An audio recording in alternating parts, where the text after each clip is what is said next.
ساتھ امام حسین کی پرورش کر رہے ہیں۔ ایسی پرورش کی امام حسین بھی ایک ایسے میدان کربلا کے لیے تیار کیا، میدان کربلا کے لیے ایسا تیار کیا اس شہزادے کو، حالانکہ ان کی شہادت کا علم پہلے تھا کہ یہ بچہ کل 60-61 ہجری میں کچھ لوگوں کے ہاتھوں شہید ہو جائے گا، یہ علم تھا، اس کے باوجود ایسی پرورش کی کہ کل میدان کربلا میں اس چلچلاتی دھوپ میں، ریگستان میں امام عالی مقام نے اپنی جان کا نذرانہ ہی نہیں 72 تن اللہ کی حضور پیش کر دیے، اور اف تک نہ کی، اپنی جان کا نذرانہ پیش کر کے یہ ثابت کر دیا کہ اسلام زندہ ہوتا ہے ہر کربلا کے بعد۔ جس نفاست سے، طہارت سے اگر بچوں کی تربیت کی جائے تو اس تربیت کا اثر ضرور بھی ضرور ہوتا ہے۔ گھر کا جتنا ماحول پاکیزہ ہوگا، جتنا ماحول روحانی ہوگا، جتنا ماحول علمی ہوگا، وہ بچوں کی تربیت پر ظاہر اثر ضرور ڈالے گا، اور کل وہ بچے اسلام کے لیے فائدہ مند ثابت ہوں گے، اور والدین کے لیے بھی، اور معاشرے کے لیے بھی۔ بچے تربیت دیکھنے سے سیکھتے ہیں، تربیت کا جو عمل ہے وہ شروع ہوتا ہے دیکھنے سے، وہ شروع ہوتا ہے سننے سے۔ سننے اور دیکھنے کی جو حص ہے، اگر بچوں کو ایسا ماحول دے دیا جائے کہ بچے اٹھیں، دیکھیں تو ابا والدہ نماز پڑھ رہے ہیں، بچہ اٹھے سنے قرآن پاک کی آواز آ رہی ہے، نعت رسول مقبول کی آواز آ رہی ہے، درود پاک کی آواز آ رہی ہے۔ تربیت کا سب سے پہلا مرحلہ بچوں کی کانوں سے شروع ہوتا ہے یا آنکھ سے شروع ہوتا ہے؟ بولنے کی حص بچے کی 3-4 سال بعد جا کے شروع ہوتی ہے۔ اس لیے یہ غیر محسوس طریقے سے بچے جو دیکھ رہے ہوتے ہیں، سن رہے ہوتے ہیں، انہیں ایسا ماحول دیا جائے کل جا کر وہ رسوائی کا باعث نہ بنے بلکہ فرما بردار بنے۔ وہ اس صورت میں ممکن ہے جب والدین اس راہ پر چل رہے ہوں گے، اس راہ کے مسافر ہوں گے، تو بچہ خود بخود اسی راہ پر چلنا شروع کر دے گا۔ یہ سادات کرام اور بالخصوص حضرت سیدہ فاطمہ الزہرا رضی اللہ تعالیٰ عنہا کی تربیت کا اثر تھا، تربیت کا اثر تھا کہ کل جب آنے والے وقتوں میں میدان کربلا میں وہ شہزادے جن کی گردن کو میرے آقا بوسہ دیا کرتے تھے، وہ شہزادے جنہیں میرے آقا اپنے کندھوں پر سوار کیا کرتے تھے، مدینہ کی گلیوں میں چلتے تھے، جن کے کھلونے نورانی ہوتے تھے، جن کا پنگھورا فرشتے جھلاتے تھے،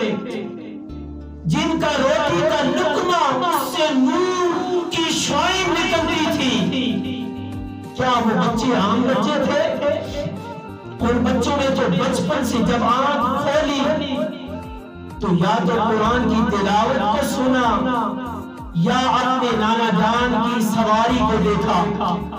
یا اپنے نانا جان کی محبت کو دیکھا۔ ان کی تربیت ایسے ہوئی کہ میدان کربلا میں ان کے پاؤں لڑکھڑائے نہیں، وہ ثابت قدم رہے، اور اسلام کو ایک بار پھر ان کی جو اسلام کی مٹتی ہوئی اقدار تھی، اسلام کی اقدار مٹ رہی تھی، ختم ہو رہی تھی، امام علی مقام امام حسین نے اپنے کردار سے، اپنے واعظ و نصیحت سے اور اپنے نانا کی تربیت کے اثر سے ان مٹتی ہوئی اقدار کو دوبارہ نئے سرے سے کھڑا کر دیا۔ یہ اس گھرانے کا فیض ہے۔ ہمیں یہ سبق سیکھنا چاہیے اور یہ رہنمائی لینی چاہیے کہ اگر وہ لوگ اپنے بچوں کی پرورش، تربیت اس طریقے سے کر گئے تو ہمیں بھی ایک رہنمائی لے کر اپنے بچوں کی تربیت کا انداز ایسے اپنا لینا چاہیے تاکہ وہ کل جب بالغ ہو تو اس وقت رسوائی نہ ہو، اس وقت ہم پیروں کی طرف مارے نہ پھرتے رہے، تعویذ نہ لے، دم کرواتے رہے کہ میرا بچہ نافرمان ہو گیا۔ نہیں، بچے کی تربیت کا جو بیسک بنیادی مدت ہے وہ اس کی پیدائش سے لے کر شروع کے 5 6 7 سال ہے۔ اس میں اگر آپ نے تربیت کر لی، وہی تربیت بچے کی ساری زندگی کام آنے والی۔ بعد میں سب فساد ہے، بعد میں ہاتھ ملنا ہے،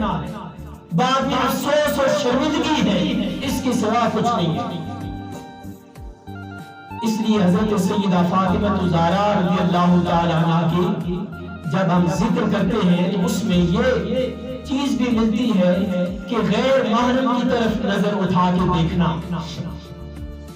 اس میں دونوں شامل ہیں، مرد بھی اور عورت بھی۔ پردہ کا جو اہتمام کرنا ہے، خیال رکھنا ہے، یہ حضرت سیدہ فاطمہ الزہرا سے سیکھے، حضرت سیدہ زینب سلام اللہ علیہا سے سیکھے۔ اس لیے میں نے عرض کی کہ جب قیامت کا دن ہوگا اللہ اہل معاشر کو فرمائے گا نکسوا رؤوسکم وغضوا ابصارکم، اپنے سروں کو نیچا کر لو،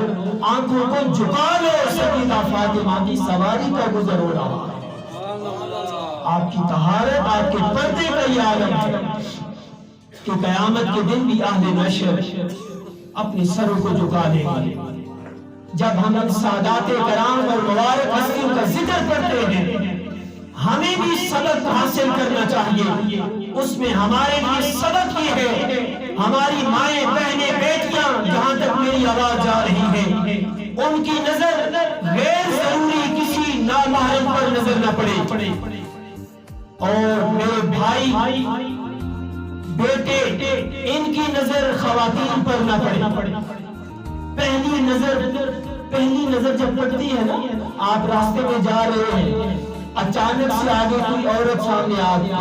گئی، آپ کی نظر پہلے پڑی، اس کی شریعت نے اجازت دی ہے، وہ معاف ہے۔ پہلی نظر دیکھ لیا آپ نے، فوری طور پہ آپ نے نظر جھکا لی، پھر دوبارہ دیکھا، یہ پکڑ ہے، یہ گناہ ہے۔ مولا کائنات نے فرمایا النظرۃ الاولی علیک والثانیہ لک، پہلی تیری نظر تیرے اوپر نہیں ہے، وہ معاف ہے، جو نظر جھکا کر پھر دیکھتا ہے وہ گناہ ہے، اس کا خمیازہ تجھے بھگتنا پڑے گا، اور تمام گناہوں کی جڑ یہ نظر ہے، اسی سے سارے گناہوں کی ابتدا ہوتی ہے۔ سادات کرام کا ذکر اگر ہم کرتے ہیں تو وہ ہمیں یہ رہنمائی فرماتے ہیں کہ اپنی نظروں کو پاک کر لو۔ میرے جوان بھائی بیٹھے ہیں بازاروں میں، گلیوں میں، ہمارا چونکہ ثقافت ایسی ہے، رہنا سہنا ایسا ہے، پہاڑوں میں گھر ہیں، اپنے نظروں کی حفاظت کرنی ہے، اس سے بہت سی بلائیں ٹلتی جائیں گی، آپ بہت سے گناہوں سے چھٹکارا ملتا چلا جائے گا۔ اسی طرح ہماری مائیں، بہنیں، بیٹیاں بھی ہیں، اس میں شامل ہیں۔ آج کی اس مجلس میں ہم یہ کم از کم یہ سیکھ لیتے ہیں کہ قرآن اور حدیث کی جو تعلیمات ہیں اس میں شرم اور حیا کا جو پہلو ہے وہ نظر سے شروع ہوتا ہے، اور نظر کو پاک رکھنا ہے، پاک نگاہ اگر ڈالنی ہے وہ پہلی نظر ہے۔ اب اس میں ایک اور چیز یہاں پہ ختم ہو گیا ہے کہ غیر محرم کی طرف دیکھنا نہیں ہے۔ اگر کوئی بچی استاد سے پڑھ رہی ہے، سبق سیکھ رہی ہے تو جائز ہے، اس میں کوئی عیب اور گناہ کی بات نہیں ہے کہ یہ صحابیات کرام یہ عمل کرتی رہی ہے۔ حضرت سیدہ عائشہ صدیقہ رضی اللہ تعالیٰ عنہ سے صحابہ کرام فتویٰ لینے آتے تھے، مسئلہ پوچھنے آتے تھے، سیدہ زینب سلام اللہ علیہا میدان کربلا میں کہاں تک گئی اور یزید کے دربار میں جا کر خطبہ دیا۔ کئی ایسی صحابیات ہیں جن کا ذکر ابھی وقت نہیں ہے میں کروں، تو اگر وہاں پہ کوئی دینی کام ہے، مجلس ہے، اس میں مرد اور خواتین اکٹھے ہیں، الگ الگ نشستوں میں بیٹھے ہیں، تو یہ جائز ہے، اس میں کوئی ناجائز عمل نہیں ہے کہ وہ دین کی خاطر بیٹھے ہیں۔ جب بازاروں میں جائیں تو اکٹھے، شادیوں میں جائیں تو اکٹھے، کوئی اور فنکشن ہو تو اکٹھے، جب دین کو سیکھنے کی بات آئے تو فتوے لگ جاتے ہیں۔ عورتیں مسجد میں نہیں جا سکتی، عورتیں اکٹھی نہیں بیٹھ سکتی۔ جب ہر جگہ پہ اکٹھے ہیں تو دین کی بات آئے تو الگ، جب باپردہ الگ ماحول ہے، مسجد میں کوئی دینی درسگاہ ہے، کوئی دینی پروگرام ہے، الگ اہتمام ہے بیٹھنے کا، اس میں جانے کا کوئی مذائقہ نہیں ہے، کوئی قباحت نہیں ہے۔ خواتین کو بھیجا کرے پروگرام میں،